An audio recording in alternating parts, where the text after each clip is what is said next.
معمولا همیشه یک جنگ درونی داخل ذهن افراد اتفاق میفته که آیا من جذاب هستم یا جذاب نیستم. خب شما معمولا جذابتر از اون چیزی هستید که فکر میکنید. حالا توی این ویدیو 5 تا نشونه بهتون میگیم که اگر اینا رو دیدین شما جذاب هستید. 1. مردم غالبا متوجه ورود شما میشن. اگر به یک مهمونی رفتید و دیدید که دیگران به شما نگاه میکنن، به این معنیه که مردم دست کم متوجه حضور شما میشن و مهم نیست که کسی برای شروع یک گفتگو به سراغ شما بیاد یا نه. 2. معمولا تمایل دارید لبخند بزنید.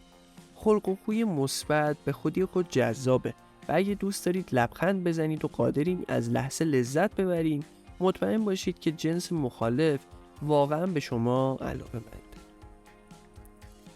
3. خودتونید. شما هیچ تلاشی برای شبیه شدن به دیگران ندارید و از ظاهری که اکنون دارین خوشتون میاد. متمایز بودن شما توجه زیادی رو به خودش جلب میکنه و به دیگران این امکان رو میده که بدونن شما از زندگی و از خودتون چی میخواید. 4. زود حوصله‌تون سر میره. اگه اتفاقی افتاد که مسیر معمول زندگی شما رو متوقف کرد، مثل یک بیماری، یه سفر کاری یا یه چیز دیگه، احساس میکنید زمان به کندی میگذره.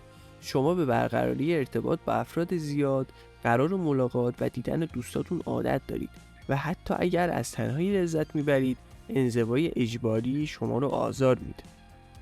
5. مردم برای شما پیام میفرستند یا با شما تماس میگیرند. حتی اگر در یک رابطه هستید یا همسر دارید، ممکنه علیرغم موقعیت خود از افراد توی شبکه‌های اجتماعی پیام دریافت کنید.